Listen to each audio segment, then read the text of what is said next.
Hola y bienvenidos a mi canal de YouTube una vez más. Hoy tenemos el caso de el hijo de Sam o David Berkowitz. Este es uno de esos casos que al menos oímos nombrar una vez, incluso cuando su periodo de actividad fue relativamente menor al de otros asesinos seriales y su cantidad de víctimas igualmente menos que otros, como Ted Bundy, Jeffrey Dahmer o el asesino del Zodíaco. Sin embargo, el hijo de Sam es uno de los asesinos seriales más conocidos por el público general, que aún 46 años después de sus crímenes sigue dispuesto a consumir cualquier producción que contenga su nombre y proponga seguir analizando su mente. Prueba de esto es la serie documental que se estrenó en Netflix hace poco más de 2 años, Los hijos de Sam, un descenso a los infiernos. Este documental hizo que el caso volviera a recibir gran cantidad de atención, aunque tal vez no de la manera más objetiva posible, ya que se basa muchísimo en teorías, hipótesis, un tanto disparatadas o tiradas de los pelos, vamos a decir. Y como es un caso extremadamente conocido y muy estudiado, vamos a hacer un video largo, no tanto, podría ser todavía más largo, pero esto les puede dar el pie para poder ir a leer los libros relacionados al caso o también ver la serie de Netflix y entenderla mejor. Así que ahí arriba en la que está en pantalla pueden ver el resto de mis casos. Acá abajo tienen mis redes sociales por si quieren seguirme en alguna de ellas. Y sin nada más que decir, comencemos.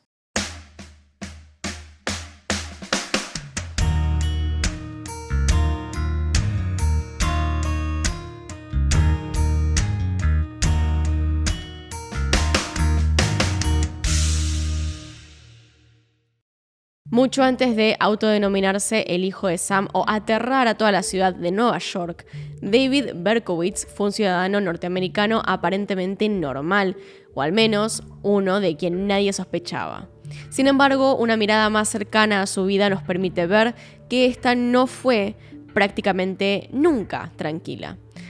Para entender la historia de David es necesario conocer primero su origen, lo que nos lleva en principio a sus padres. Su madre, Betty Browder, era una mujer joven recientemente divorciada que para entonces se hacía cargo no solo de su primera hija nacida en matrimonio, sino también de la pescadería que, tras años de esfuerzo y ahorro, habían logrado abrir con su ex esposo, Tony Falco, un italiano al cual la familia de Betty nunca había aprobado. No sabemos cómo fue este matrimonio, pero sí que poco después de nacer su hija Roslyn, Tony las abandonó yéndose con otra mujer, lo que provocó que tras unos años de intentarlo, Betty debiera cerrar el negocio que había establecido y buscar otras fuentes de ingreso. Tampoco sabemos la fecha exacta en que Betty conoció a su siguiente pareja, Joseph Kleinman, un oficial estatal que estaba casado y de quien se convertiría en su amante hasta fallecer en 1965. Es de esta relación fortuita que nace David. Joseph no tenía intención de reconocerlo y Betty no estaba en situación de hacerse cargo de otro niño sola, por lo que cuando el oficial propuso deshacerse de él, Betty no demoró en comenzar con los arreglos para dar a la criatura en adopción, y así fue. El 1 de junio de 1953 en Nueva York, Betty dio a luz a David, a quien en su certificado de nacimiento anotaría como hijo de su ex esposo, Tony Falco, y no como hijo de Kleinman. David Falco entonces fue adoptado de forma inmediata por Nathan y Pearl Berkowitz, transformándolo por lo tanto en David Berkowitz, el único hijo de la pareja que vivía en el Bronx. De su vida temprana con ellos no tenemos demasiada información, pero todo parece indicar que sus padres adoptivos cuidaban de él, dándole una infancia normal, aunque es verdad que David nunca estableció una buena relación con su padre, Nathan. Esta siempre fue tensa e incómoda. Por otro lado, con su madre, Pearl, David estableció una relación casi dependiente, llena de amor por ambas partes. Según él cuenta, tiene trastorno de déficit de atención con hiperactividad, por lo cual no fue fácil de criar, pero también dice que le tenían paciencia y que sobre todo fueron buenos padres. Durante este periodo, a primera vista, no parece existir nada relevante para destacar y, sin embargo, me gustaría contarles algunas cosas que, a mi parecer, son interesantes y pueden llegar a explicar algunos temas que luego veremos. Por ejemplo, A sus 7 años, David fue atropellado por un auto y sufrió una lesión en su cabeza. Si esta generó algún tipo de secuela o pudo haber influenciado en las actuaciones posteriores que tuvo, no lo sabemos. Como siempre decimos, esto no se los cuento para justificar lo que hizo más tarde, pero es un dato interesante a tener en cuenta, ya que no sería el primer caso de un asesino serial que registre en su niñez algún tipo de traumatismo como este. Por ejemplo, Pogo el payaso, del cual hice el caso completo y lo pueden ver ahí. También me gusta mencionar al Petiso Orejudo o a el Night Stalker, entre otros. Realmente hay muchos asesinos seriales con este tipo de accidentes. Otra cosa interesante para tener en cuenta es que David se desarrolló mucho antes que otros niños, lo que le generó a su vez grandes inseguridades, pero también fue algo de lo que se aprovechaba para molestar y acosar a otros niños, sobre todo en su barrio donde se ganó fama de ser un bully, básicamente. Y el último dato que considero importante contarles es que en aquella época descubrió un nuevo hobby: incendiar insectos, lo que poco a poco iría progresando. En cuanto a la escuela, sus padres insistieron en que la terminara a pesar de las dificultades que tenía en el aprendizaje por el trastorno de atención. Además, lo llevaban todas las semanas con una terapeuta, pero según él esto no resolvió ninguno de sus problemas. El hecho más relevante para la vida de David en esa época sucede cuando él tenía unos 14 años, en 1967. Pearl, su madre, es diagnosticada con cáncer de mama y por lo tanto debe enfrentarse a sesiones de quimioterapia que, junto con su enfermedad, empieza a debilitarla de forma rápida y muy notable. Si recuerdan lo que les dije antes, David tenía una relación muy unida con ella, incluso dependiente, y no dudó en ningún instante de ser quien acompañara a la mujer a las sesiones o de cuidarla.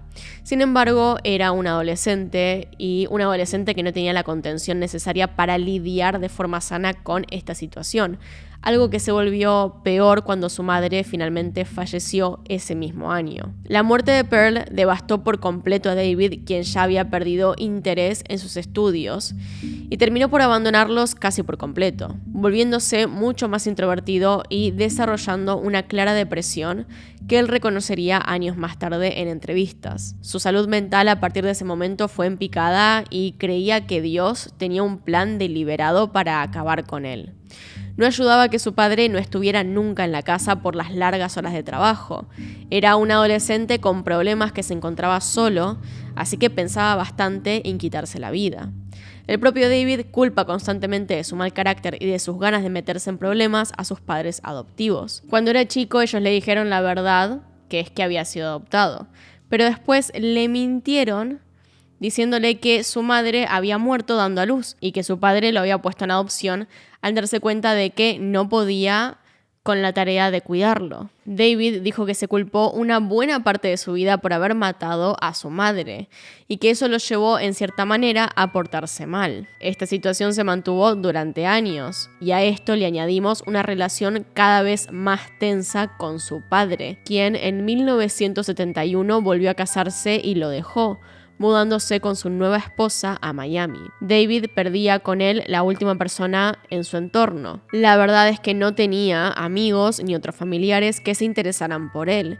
Y ese mismo verano, a sus 18 años, David se unió al ejército de Estados Unidos. Ahora es cuando tengo que detenerme para darles un poco de contexto histórico. En 1971, Estados Unidos estaba en plena guerra con Vietnam, por lo que es probable que David se enlistara en el ejército con intención de ir a la guerra. En su lugar fue enviado a Corea, y quienes lo conocían dijeron que esta experiencia lo cambió por completo. No solo le enseñó una cantidad importante de información sobre armas y demás, sino que le dio su primera experiencia sexual de la que contrajo una enfermedad de transmisión sexual. De su periodo en el ejército se destaca principalmente que se consolidó como un muy buen tirador. Durante 3 años esta fue su labor y cuando en 1974 fue dado de baja del ejército, se le otorgaron varios honores. David tenía entonces 21 años cuando volvió a Nueva York para encontrarse aún más solo. Sus conocidos amigos que tenía habían dejado de vivir donde lo hacían para comenzar con la universidad o por otras razones. Había perdido a sus padres y no tenía ningún tipo de objetivo o sueño en la vida.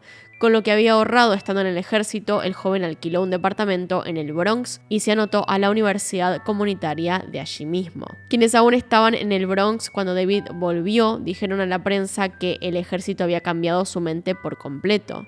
Mientras antes David tenía una opinión política muy fuerte y pro-militar, incluso a favor de la guerra, al volver de Corea parecía haberse vuelto un pacifista, quien a toda costa parecía querer evitar conflictos bélicos. Tras agotar sus ahorros, David debió comenzar a trabajar, por lo que pasó por diversos empleos: taxista, guardia de seguridad, cartero. Quienes fueron sus compañeros en estos trabajos lo recordaron como reservado, tímido, una persona que apenas interactuaba con ellos. Aunque, por otra parte, sus vecinos lo describieron como alguien fácil de enojar, siendo conocido por varias disputas entre vecinos que más de una vez involucraron a la policía. Y lo más importante de este contexto en realidad es que existen testimonios de amenazas escritas a algunos de estos vecinos con los cuales peleaba. Tenía una tendencia a enviar cartas. Por aquella época pasó algo que quizá hubiera servido más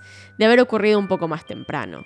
David reconectó con su familia biológica. Estableció relación con su madre y hermana biológicas, es decir, Betty y Rosalind. Sin embargo, este contacto no se mantuvo durante mucho tiempo. Tras descubrir los motivos de Betty para darle una adopción, terminó con todo vínculo con ambas. Ellas lo conocieron como una persona que no estaba muy bien mentalmente. Solía decir que había gente que lo estaba persiguiendo y que lo querían muerto, pero nunca especificaba bien quiénes, o siquiera por qué.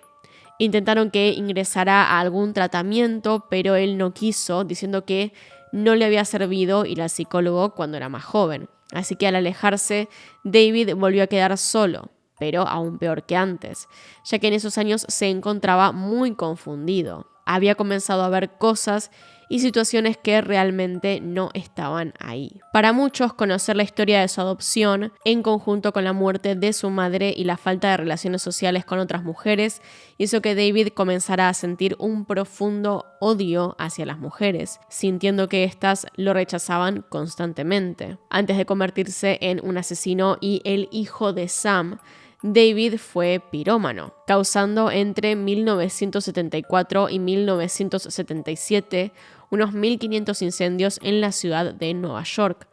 Estos fueron todos registrados en un cuaderno, en donde David se autodenominaba como el fantasma del Bronx. Lo siguiente relevante sucede en 1975, cuando comienza a introducirse en el mundo del ocultismo gracias a ciertas personas que había conocido en diversos ambientes, rápidamente comenzando una obsesión con rituales, películas de terror sobre posesiones y demás cosas del estilo. A partir de esta época, David comenzaría a creer fervientemente que estaba poseído por demonios.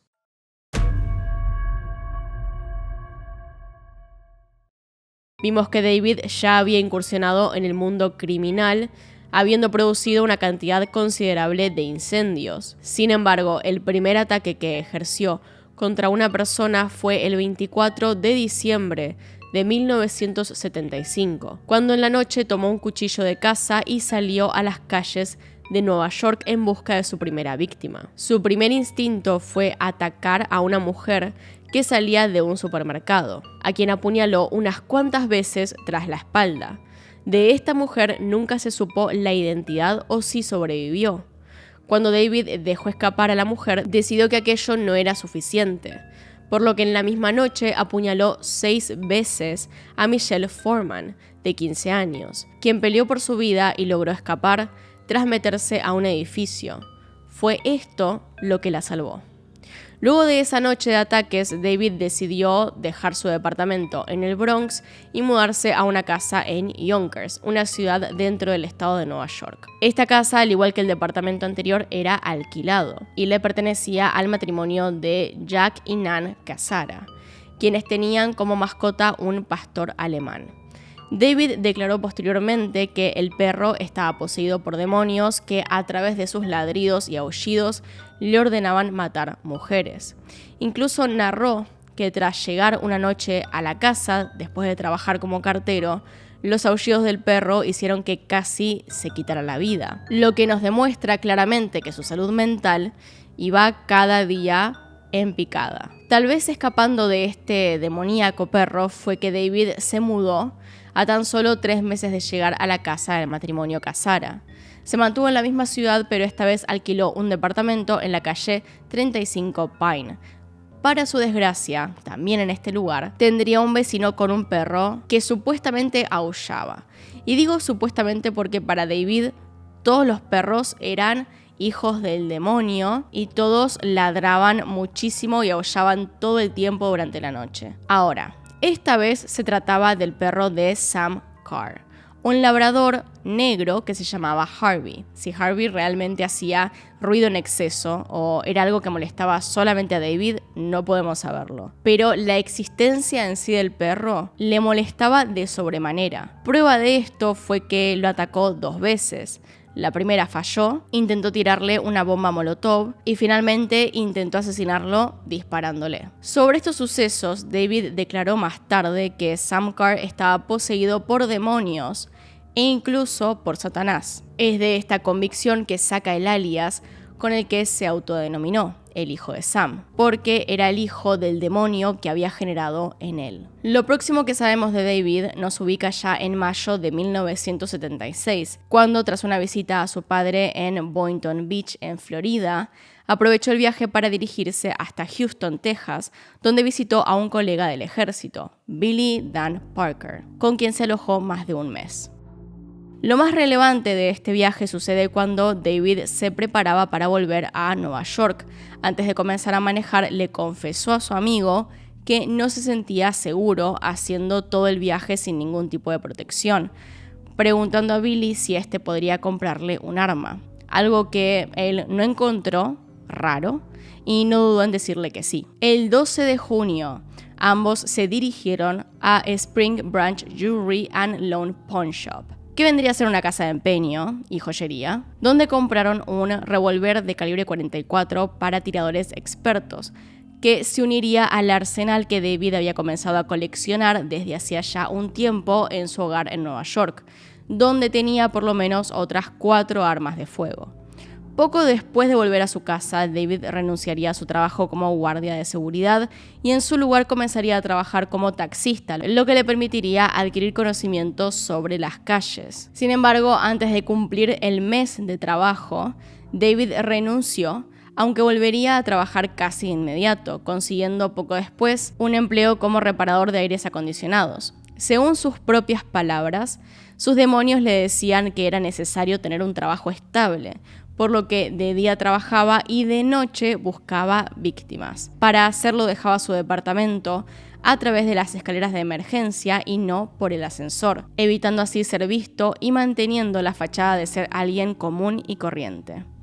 El primer ataque con arma de fuego se produjo el 28 de julio de 1976, es decir, poco después de un mes de obtener el revólver calibre 44. Esta vez sus víctimas fueron 2 chicas, Donna Lauria y Jody Valenti, de 18 y 19 años respectivamente. Era alrededor de la 1 de la mañana en aquel momento.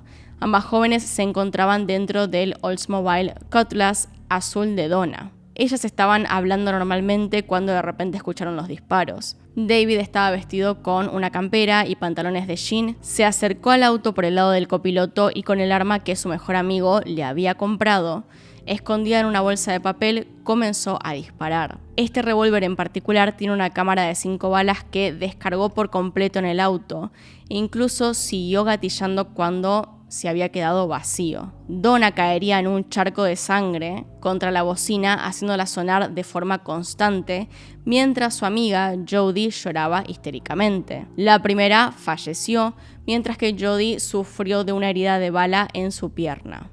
Lo más importante es que ésta pudo dar a la policía una descripción de su atacante, lo que iniciaría una serie de descripciones y bocetos acerca del hijo de Sam. El segundo ataque sucedió el 23 de octubre del mismo año, cuando David se condujo en su Ford color crema hasta Queens en búsqueda de nuevas víctimas. Las encontró en un Ford Galaxy rojo.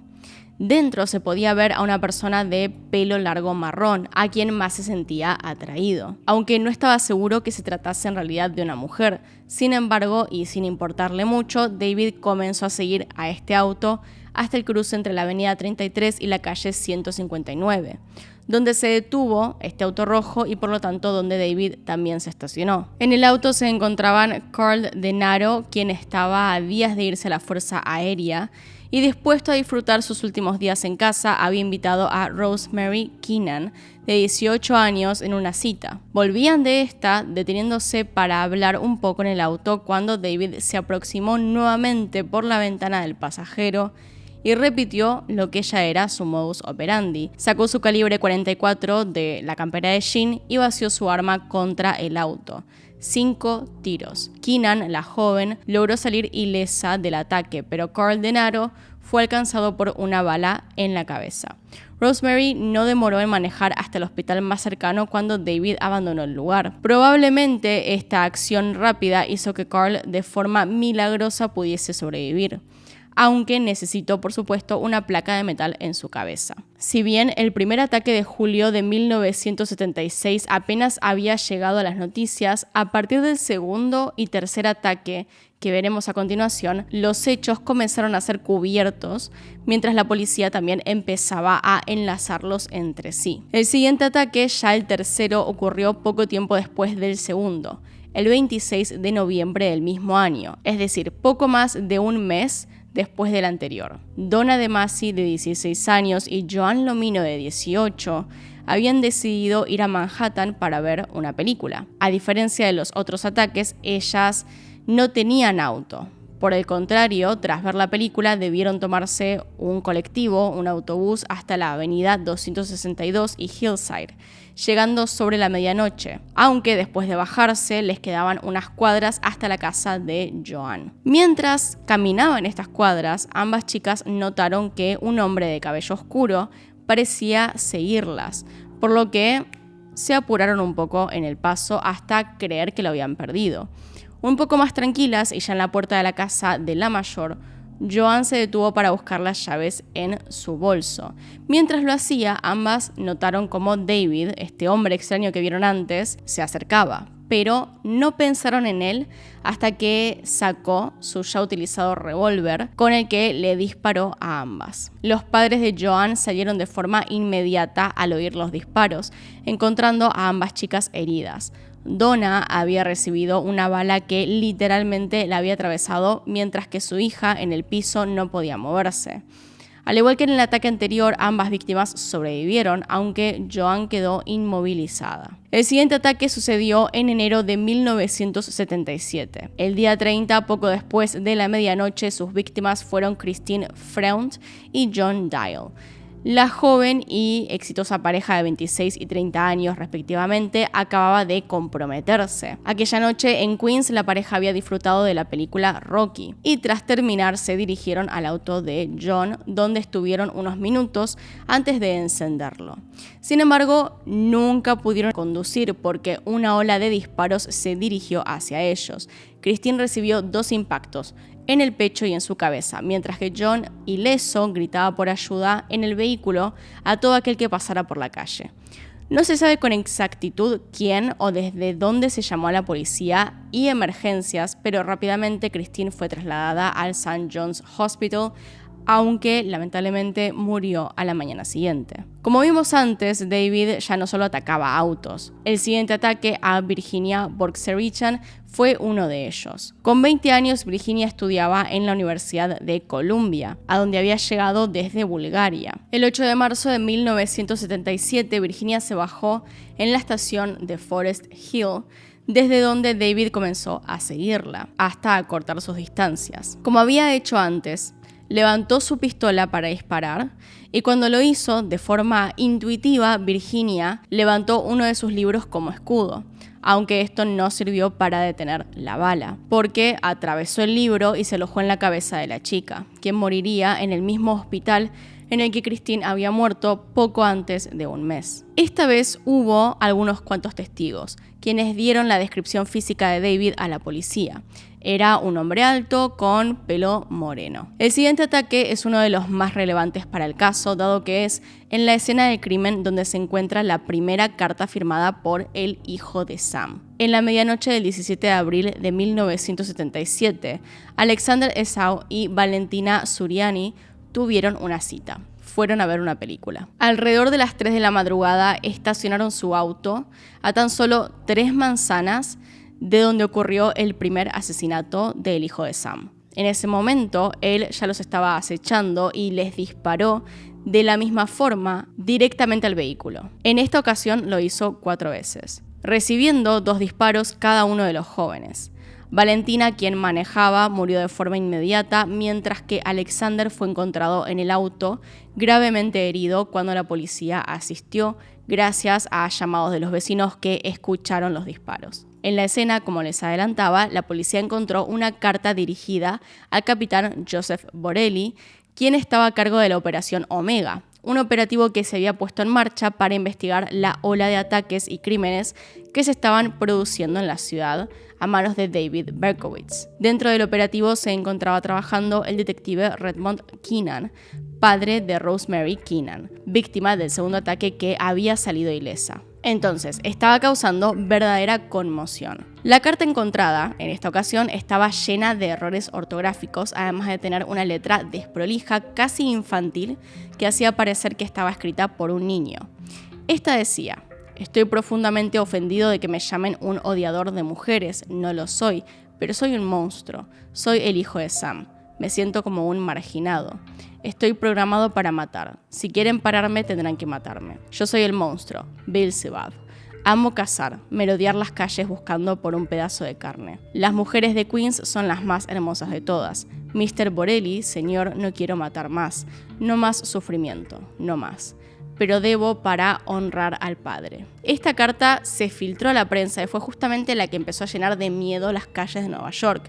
El fantasma del hijo de Sam aterrorizaba a toda la ciudad y los siguientes ataques no hicieron más que asustar a la población. El 26 de junio de 1977, en pleno verano, Judy Placido y Sal Lupo tuvieron una cita en una discoteca, en un boliche, como le quieran decir, pasando una buena parte de la noche en ese lugar. Alrededor de las 3 de la mañana, la pareja se dirigió al auto de Lupo e incluso bromearon un poco sobre el hijo de Sam. Estaban hablando justamente acerca de lo aterradora que era la forma de actuar del asesino cuando el estruendo de los disparos llegó al auto. Sal salió del auto para entrar otra vez al boliche en busca de ayuda, y Judy pretendió seguirlo, pero mientras lo hacía recibió 3 disparos, aunque no falleció ni fue gravemente herida. Poco después de un mes del último ataque, el hijo de Sam volvió. Era el 31 de julio y el joven Bobby Violante tenía su primera cita con Stacy Moskowitz, ambos de 20 años. Hace unos días se habían conocido en un famoso bar de la época y Bobby no había demorado en invitar a la rubia a salir. Aquella noche vieron una película y tras esta decidieron manejar junto al agua en Shore Parkway, en la zona de Brooklyn. Incluso Bobby logró convencer a Stacy de dar una caminata por el parque, argumentando que el asesino no había atacado a nadie por este lugar. Aceptando, ambos se bajaron y caminaron. Stacy diría posteriormente que había visto a un hombre parado en medio del parque observándolos, pero que nunca creyó que este fuera a atacarlos, mucho menos que justo ese hombre fuera el hijo de Sam. Este no los atacó hasta que volvieron al auto de Bobby. Esperó a que se subieran e inmediatamente ahí les disparó. Bobby, de alguna forma muy malherido, logró salir del auto, aunque colapsó poco después. Stacy había sido herida en la cabeza mientras que David se alejaba caminando tranquilamente. Gente que estaba en la zona se aseguró de ayudarlos. Bobby sobreviviría, aunque perdió la visión de uno de sus ojos por completo, mientras que Stacy falleció tras 2 días del ataque. Este fue el último ataque del hijo de Sam. Pocos días después del ataque, a inicios de agosto de 1977, comenzaron a surgir diferentes hipótesis y teorías sobre quién era este hombre. De distinta forma, todas ellas aportarían lo necesario para capturar a David. El operativo Omega había sido formado el 14 de abril de 1977 y estuvo compuesto por los mejores detectives del estado, como un gran número de psicólogos, quienes fueron capaces de armar un perfil psicológico en que se determinó que el asesino era un hombre solitario con una posibilidad de sufrir esquizofrenia paranoide, lo que podía llevar a creer que estaba poseído. Y todo esto se pudo hacer gracias a la cantidad de cartas que fue dejando el asesino. No solo lo que era la escena del crimen, sino también las que enviaba a la policía misma y también a los diferentes medios de comunicación. A partir de las cartas que consiguieron y el modus operandi de este hombre, el perfil psicológico se podía armar bastante bien. Además de esto, el asesino no se estaba preocupando mucho por quienes lo veían, así que hubo varios testigos que pudieron ver o al hombre atacar o huir de la escena. Por lo cual, los retratos estaban ahí, eran varios, aunque algunos eran un poquito diferentes, seguía siendo una muy buena pista. Y es en este momento en que la historia se desprende en dos partes. Acá podríamos decir que el cómo se capturó a David Berkowitz es una combinación de estas dos, con unos detalles más, unos detalles menos, o que una de las dos es 100% verdad. Lo primero que salió, lo primero que se dijo acerca de cómo se llegó a saber que él era el asesino fue la historia de la multa de estacionamiento. Esta primera versión de cómo se lo capturó causaba un poco de gracia a la vez que resultaba un tanto difícil de creer. Cuando se le preguntaba a los oficiales cómo había ocurrido, contestaban de forma un tanto imprecisa. Entonces, la primera historia que se comunicó tiene que ver con su auto, con el auto de este hombre y una mujer de 49 años que fue testigo en uno de los crímenes. La noche de los últimos asesinatos, Casilia Davis llegó a su casa y vio un auto Ford Galaxy de color amarillo mal estacionado al lado de una bomba de agua, lo cual está prohibido en Estados Unidos porque hace mucho más difícil el trabajo de los bomberos en caso de haber un incendio cerca. Ella no le dio mucha importancia al asunto, pero sí que hizo una nota mental de que el auto se encontraba ahí. Una vez en su departamento tomó a su perro y lo sacó a pasear. Fue en aquel momento que notó dos autos más cerca de este amarillo. En uno estaba Stacy Moskowitz y Bobby Violante. En el otro se encontraban Tommy Zaino y su novia. Como verán, la escena de entrada ya tenía a varias personas que podrían servir como testigos. Casilia pudo ver además a un hombre joven de pelo negro mirando al Ford amarillo con enojo, viendo que en su parabrisas había una multa, justamente por estar mal estacionado. La escena pasó de lo inusual a lo peligroso cuando ella notó que el hombre la miraba. La forma en la que la veía le dio tanto miedo que se fue rápidamente para su casa. El testimonio de Casilia fue importante. Ella había visto la escena antes del terrible desenlace. El hombre enojado además se parecía a lo que algunos otros testigos habían descrito sobre el criminal que andaba suelto. Hubo dos detalles clave, el tipo de auto y el hecho de que le habían puesto una multa.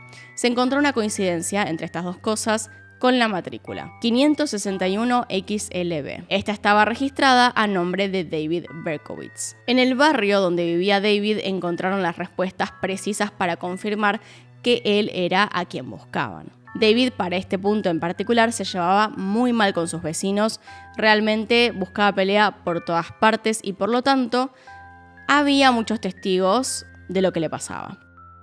En total, David Berkowitz envió más de 40 cartas a diferentes personas. Me refiero a David, no a el hijo de Sam, no a esa parte de su vida, sino a David en general. Él mandó más de 40 cartas, dentro de las cuales también cabe las que le envió a la policía y al público en general. Él no le ocultaba a sus vecinos los delirios que tenía, por lo tanto muchos sabían que era capaz de expresar sus pensamientos irracionales y de sufrir ataques de ira. La familia Carr tenía un largo historial para mostrar, haciendo especial énfasis en que David le había disparado a su perro Harvey porque, según él, estaba endemoniado. David era fanático del ocultismo y tenía varias denuncias por parte de los vecinos por las amenazas, tanto habladas como escritas. Las cartas que le hizo a toda la gente que llegaba a molestarlo por alguna razón fueron clave para descubrir que él era el asesino. No podía ser una coincidencia que las cartas se parecieran tanto entre sí. La policía tenía guardadas todas las cartas que el asesino había dejado, la forma de escribir era innegablemente similar. desde la caligrafía hasta la manera en la que se refería a otras personas, a sus propios traumas, a las cosas que veía y al ocultismo. Hay una carta en particular dirigida a Samuel Carr en la cual David básicamente lo amenaza. Dice: te he pedido amablemente que no dejes que ese perro aúlle durante todo el día, pero sigue haciéndolo. Te lo supliqué, te dije que esto está destruyendo a mi familia. No tenemos paz ni descanso. Ahora sé qué tipo de persona eres y qué tipo de familia son. Eres cruel y desconsiderado. No tienes amor por ningún otro ser humano. Eres egoísta, señor Carr. Mi vida está destruida ahora. Ya no tengo nada que perder. Puedo ver que no habrá paz en mi vida, ni en la vida de mi familia, hasta que acabe con la tuya. Que por cierto, en varias de estas cartas justamente se refiere a que está viviendo con otra persona, a que tiene una familia, él siempre estuvo solo, y asumo que eso era parte de sus delirios. A principios de agosto, antes de ser atrapado oficialmente por la policía, David le envió una carta bastante extraña al departamento de policía de Suffolk. Debo hacer este trabajo. Esta es la última tarea, la última misión. Una vez que esté terminado, no seré de utilidad para Sam Carr y seré destruido. No temo a la muerte porque no deseo volver a mi departamento jamás. Sin embargo, haré todo lo posible para salir vivo de esto, porque, como dijo un columnista, alguien debe pagar por estos horrendos crímenes. Desde el Bronx hasta Watermill, Nueva York, ningún alma estará a salvo. En algunas de las cartas también había comenzado a apuntar a un tal Craig. Dentro de todo entonces lo que termina desencadenando el arresto del hijo de Sam es el ticket, esta multa que se hizo y el testimonio de Casilia. Así que el 10 de agosto y con una evidencia que apuntaba por completo a David Berkowitz, Omega envió al SWAT al edificio en la 35 Pine Street. Alrededor de las 10:30 de la mañana vieron cómo el hombre se vestía en su departamento con unos jeans y una remera azul y salía. En sus manos tenía una bolsa de papel. Se subió a su auto y antes de que pudiera comenzar a manejar, el detective John Falotico golpeó suavemente su ventana. David lo observó y dijo: me atraparon. ¿Cómo fue que tardaron tanto? Para el día siguiente, la noticia de que habían atrapado al infame asesino estaba por todos lados y la foto de David Berkowitz acompañaba los títulos. Incluso diferentes autoridades dieron conferencias de prensa. 2 días después de su arresto, fue acusado de la muerte de Stacy y mientras se declaraba culpable con un simple sí, fuera del juzgado la gente exigía la muerte del hombre. Comenzaba así un proceso en el cual debía determinarse si David era consciente de sus actos o si era inimputable, además de reunir los testigos y evidencia necesaria para presentar a un juicio.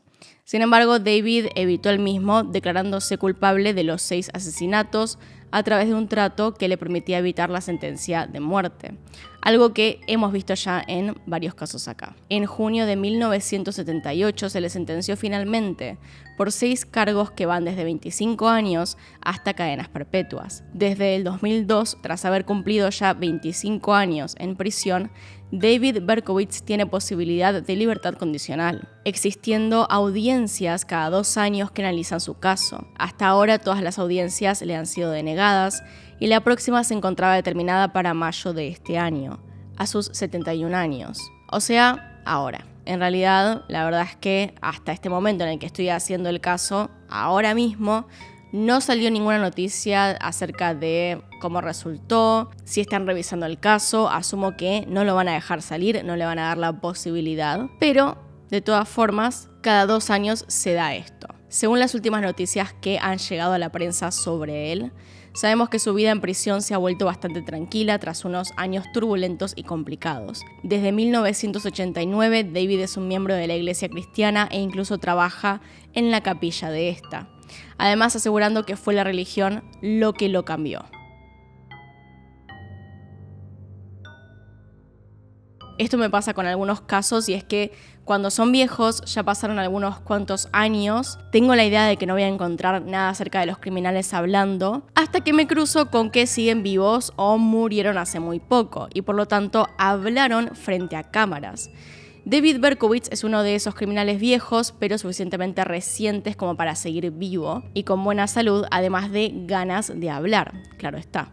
Hace unos años hizo una entrevista larga que pueden encontrar ahora mismo en YouTube y es realmente interesante. Lo que más miedo da, en realidad, es lo normal que se ve, lo fluido que habla dentro de todo, con una confianza que puede llegar a caer incluso bien si te olvidas o no sabes directamente que mató a otros. puede llegar a ser muy impresionante esa capacidad que tiene. En esta entrevista cuenta que cree que los problemas que tuvo comienzan desde antes de su nacimiento, basándose en que el bebé antes de nacer percibe lo que pasa afuera de todas formas. Él, teniendo una familia biológica disfuncional, al no ser un hijo deseado y haber causado peleas entre sus padres, había nacido con todo ese pesar. La entrevista es una introspección sobre quién es y cómo llegó a desear matar gente, pero también habla acerca de cómo lo empezaron a percibir sus seres cercanos y lo mal que estaba, pero él no podía notar. Muestra una actitud tranquila, una forma de expresarse sobre todo serena, pero ¿quiere decir esto que está reformado y puede salir en libertad sin causar problemas en la sociedad? Probablemente no, aunque no somos quienes finalmente determinarán esto. Así que, si quieren verlo, está en YouTube. Sin embargo, este no es el final del caso. Recuerden que yo les dije que, en realidad, eso de la multa de estacionamiento fue lo primero de lo cual se habló. Pero, con el pasar del tiempo, fue surgiendo otra historia, una un poco más profunda que tiene que ver con la familia Carr y algunas cuantas coincidencias, por decirlo así. El problema con estas coincidencias y las conexiones que tenían ciertas personas tan casuales hizo que surgieran con mucha más fuerza ciertas hipótesis acerca de lo que pasó realmente. Hablando un poco acerca de la serie de Netflix, se llama Los hijos de Sam y no El hijo de Sam, porque habla de una teoría en la cual no fue solamente un asesino, no fue solamente David, sino que fueron varias personas. Quizá muchos de ustedes no lo sepan, pero hice un video hace unos 4 años hablando del caso de Arliss Perry, algo que en aquel momento me llamó mucho la atención y es realmente muy intrigante. Arliss tenía 19 años y estaba recién casada cuando salió un rato de su casa y nunca regresó. Lo terrible es que se la encontró más tarde en una iglesia muerta y abusada. La escena en la cual se la halló fue descrita como una visión del infierno o como un ritual satánico, teniendo en cuenta, por supuesto, el simbolismo de cometer un asesinato dentro de una iglesia. Además de abusar sexualmente de ella y dejarla en una posición en la cual todo el mundo pudiera ver lo que le habían hecho, el asesino la había golpeado y ahorcado, pero había muerto luego de que le clavaran un picador de hielo en la cabeza. Como les digo, no era una escena fácil de ver y solo una persona perversa podría haber cometido un crimen como ese. El caso permaneció unos 40 años sin resolverse, e incluso cuando por fin se pudo examinar el ADN de la escena por el cambio en la tecnología, su asesino, Stephen Crawford, el guardia de seguridad que la había descubierto y reportado, se quitó la vida.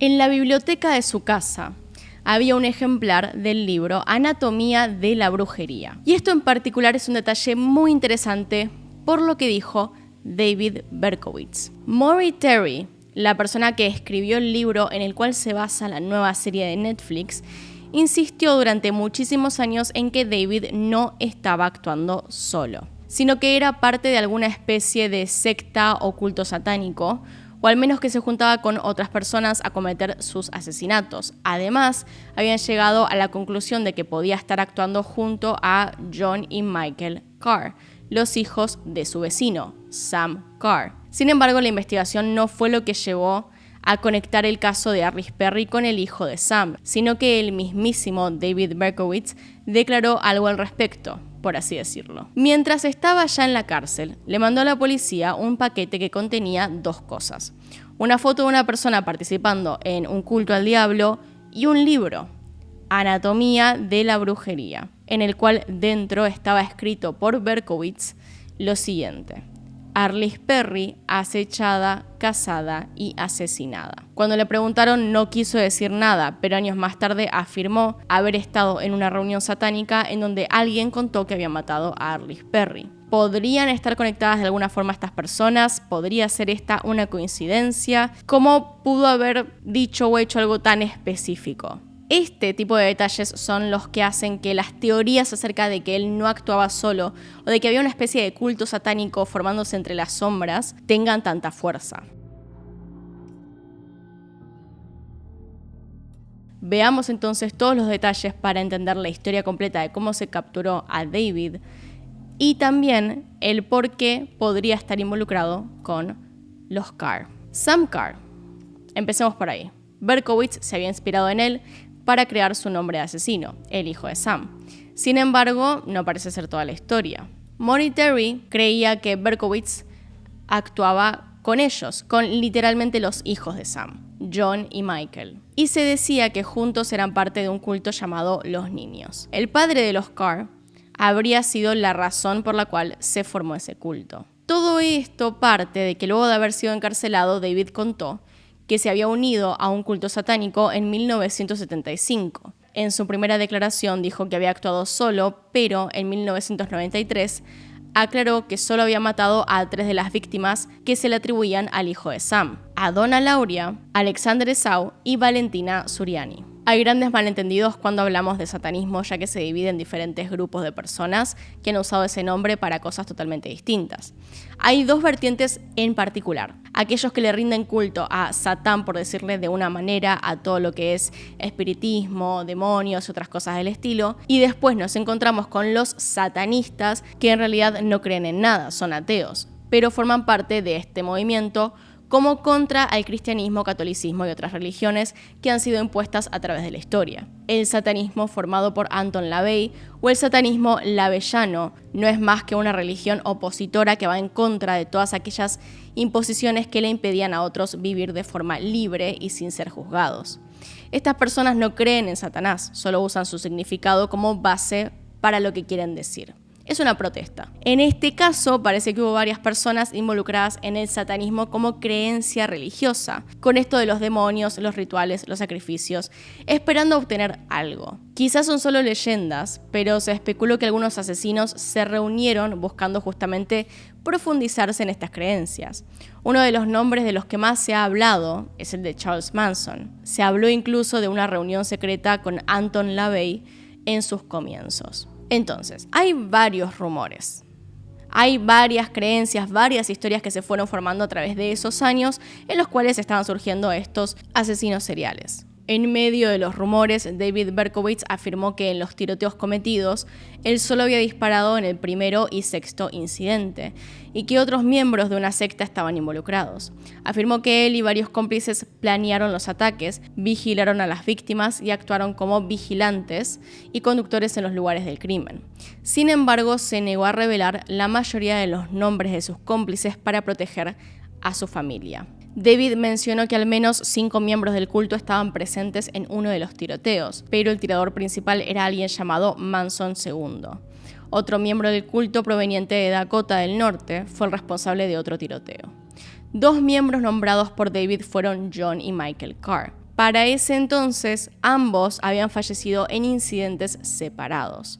Según Berkowitz, John Carr fue el autor de uno de los tiroteos y mencionó la implicación de un oficial de policía de Yonkers, también miembro del culto, en otro crimen. Además, afirmó que Michael Carr participó en el asesinato de Lupo y Placido.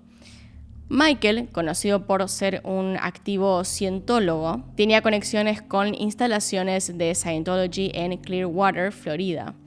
Ya hice un video respecto a la cienciología, por si quieren verlo, es bastante terrible, así que los invito a también informarse acerca de eso. Pero aparte, el otro hermano, John Carr, fue encontrado muerto 6 meses después de que David fuera enviado a la cárcel. Había muerto de un disparo autoinfligido. Pero esto no es lo más raro acerca de lo que cuenta David, porque en realidad él pudo haberse inventado toda esta historia en su cabeza. Puede estar completamente convencido de que lo que está diciendo es verdad. El problema en realidad surge con los retratos hechos en base a los testimonios. La policía tenía varios dibujos hechos con las declaraciones. Entre estos se encuentran imágenes como la siguiente. Este es un hombre especialmente parecido a John Carr. Otro de los dibujos fue este, extrañamente parecido a Michael Carr. El hecho de que ambos murieran tampoco dejó el caso del todo claro. Podría ser una coincidencia, una rara y muy específica coincidencia, que inesperadamente dio pie a todas estas teorías que se fueron formando acerca de cultos y de qué tanta verdad tiene la versión oficial. Pero con el paso del tiempo, David negó una y otra vez que hubiera más gente involucrada. Las cartas son también una parte importante de la duda que hay con el número de asesinos, ya que en ocasiones algunas de entre esas más de 40 cartas parecen escritas por diferentes personas. Pero hay 2 individuos más envueltos en todo este embrollo. Y junto a estas dudas llegamos a la otra historia, a la historia que sería completa de cómo descubrieron a David, ya que hay 2 personas de las cuales no les hablé. Una de las personas involucradas fue Whit Carr. Whit, como trigo en inglés, es la hermana de los Carr, una persona que también conoció a David Berkowitz, porque recordemos, eran todos vecinos. Se dice que fue ella quien realmente dio el giro que se necesitaba para resolver el caso. Whit trabajaba en aquel entonces para el departamento de policía de Yonkers y todo esto ocurrió únicamente por casualidad. La primera casa a la cual David se mudó fue la de Jack Cazaras y su esposa. Él alquilaba un cuarto y pagaba todos los meses sin falta. El único problema parecía ser su perro, un pastor alemán al cual David comenzó a odiar por el simple hecho de ladrar. Pero no es que el perro no lo dejara dormir y se portara verdaderamente mal, sino que David comenzó a sentir que se volvía loco y le echaba la culpa al pobre animal que no tenía nada que ver. Fue entonces que comenzó a escuchar ladridos todo el tiempo y a decir que los perros pararían si les ofrecía sangre, que querían que matara. Digo los perros porque el problema lo siguió teniendo a pesar de irse. De un día para el otro entonces David desapareció de la vida de los Cazaras y se fue a vivir cerca de los Carr. Tan rápido se fue de hecho que ni siquiera se llevó la garantía de alquiler y por supuesto que no dio explicaciones. Al tiempo de mudarse cerca de la dirección de los Carr, alguien tiró una molotov a la ventana del hogar de unas familias. Una de esas familias había comenzado a recibir llamadas amenazadoras y una carta que destruyeron. No fue casualidad. A los meses hubo otra molotov, pero esta vez alguien la tiró por la ventana de los Carr. Para Navidad de aquel año se dio finalmente una tragedia. La familia Nito, aquella que había sido atacada primero con la molotov, estaba celebrando felizmente cuando varios disparos atravesaron la casa y mataron al perro de la familia, un pastor alemán. El 10 de abril de 1977, David le envió la carta a Sam que hablaba acerca de callar a su perro o de que habría consecuencias. Y luego otra, hasta que el 27 de abril los Carr encontraron a Harvey, su perro, herido. Un hombre con jeans y una remera amarilla logró escaparse. No vieron a David hacer todo esto. Hasta ese punto nadie lo había visto, solamente veían su ropa, que básicamente usaba siempre la misma, pero no podían notar la cara. Además, ¿quién iba a sospechar de esta persona en particular? Es entonces que pasa a su siguiente víctima, Craig Glassman, a quien David Berkowitz le dedicaba varias cartas. Desde que se mudó a este lugar, había algunas cartas que se referían específicamente a él, a un tal Craig, como si lo conociera, como si se hablaran, como si supiera de su vida, lo juzgaba. Resulta que Craig vivía debajo del departamento que David habitaba en aquel momento y era un estudiante de enfermería, además de voluntario como delegado en la estación de policía del condado.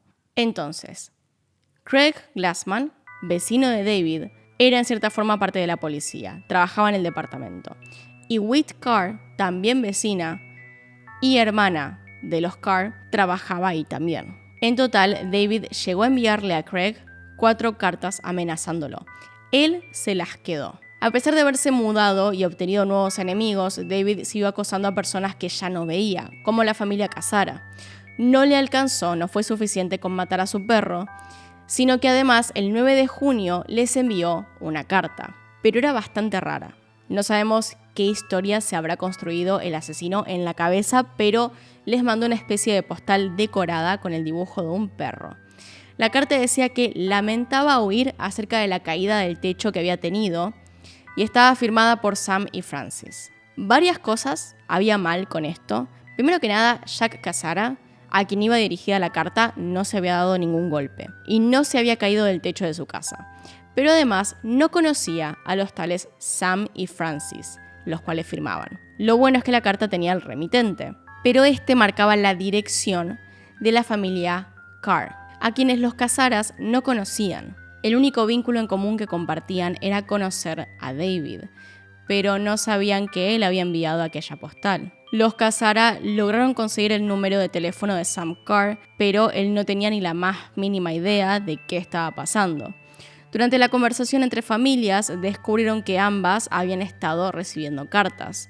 Sam Carr habló respecto a la amenaza que les llegó y el final que tuvo, el ataque a su perro Harvey, el cual, por si no lo dije antes, siguió vivo. Los matrimonios decidieron encontrarse unos días después porque les parecía raro recibir estas cartas y amenazas. Digamos, no era algo común. Cuando se vieron y compararon las formas de escribir, eran idénticas a simple vista. Lo que no podían descifrar era qué es lo que los conectaba. Cuando los Cassara le contaron a su hijo lo que había pasado, a este se le ocurrió que había algo extraño con los perros. Él recordaba que habían tenido un inquilino que se fue sin decir más nada, pero que odiaba que el perro de la familia ladrara. Y este era David Berkowitz.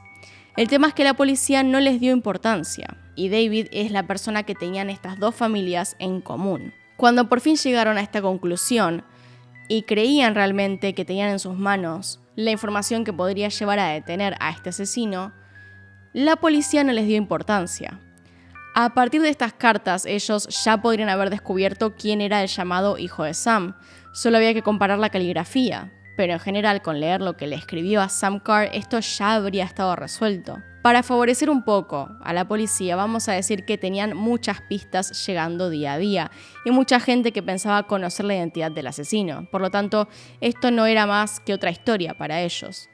Alrededor de los siguientes meses, Craig Glassman, quien trabajaba en el departamento de policía, fue llevando las cartas que le llegaban una por una. Craig, recuerden, era el vecino que vivía abajo de David. En este punto, los oficiales ya tenían varias cartas dirigidas a diferentes personas con la misma caligrafía que la del asesino, los mismos temas, la misma forma de hablar, pero a nadie pareció importarle.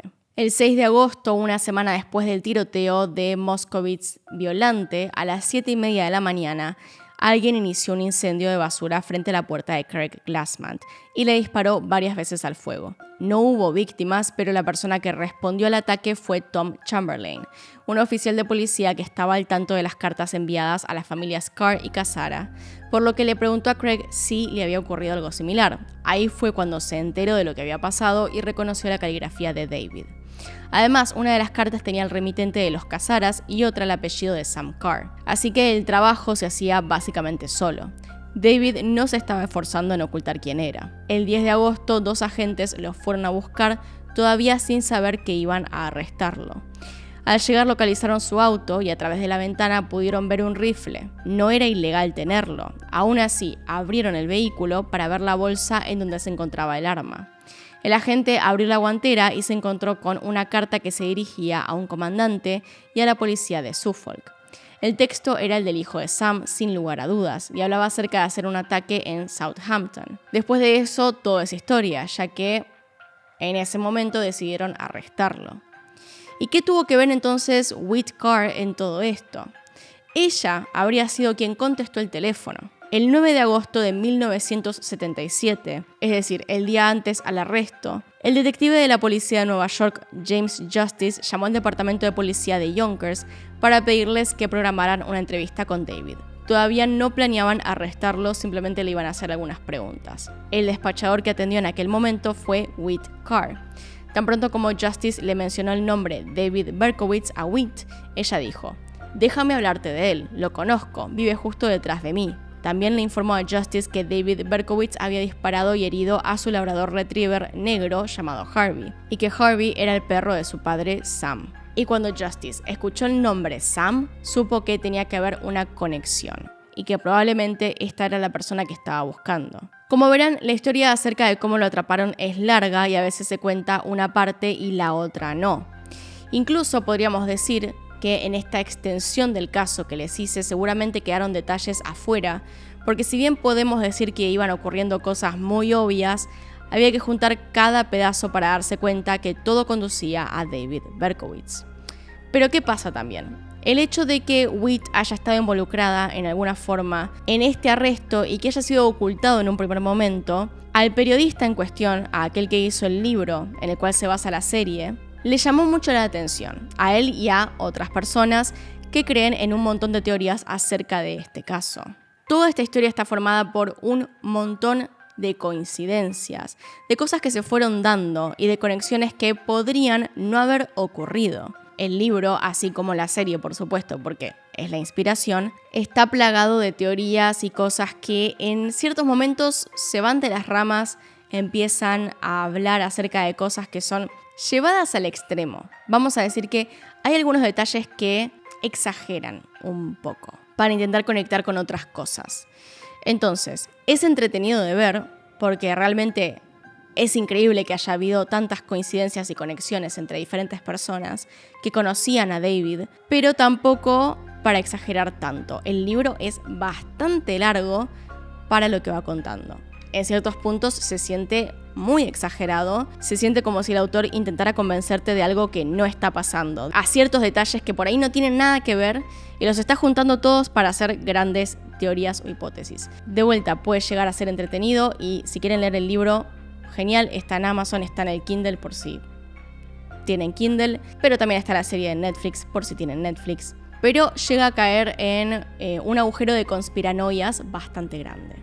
Bueno, voy a detenerme acá, voy a parar de hablar de este caso porque en realidad podríamos seguir por 2 horas más. Solo con esas teorías y con conexiones acá y allá acerca de cómo realmente se descubrió, de quiénes podrían estar involucrados, del culto satánico que se esconde en Nueva York y todas esas cosas. Vamos a dejarlo acá. Así que bueno, hasta acá llegamos, como les digo. Acá están los Patreons y los miembros del canal. Gracias por apoyarme a través de esos medios. Y sin nada más que decir, acá tiene un video nuevo, acá tiene un video recomendado. Se pueden suscribir haciendo clic en mi cara y nos vemos en otro video. Adiós.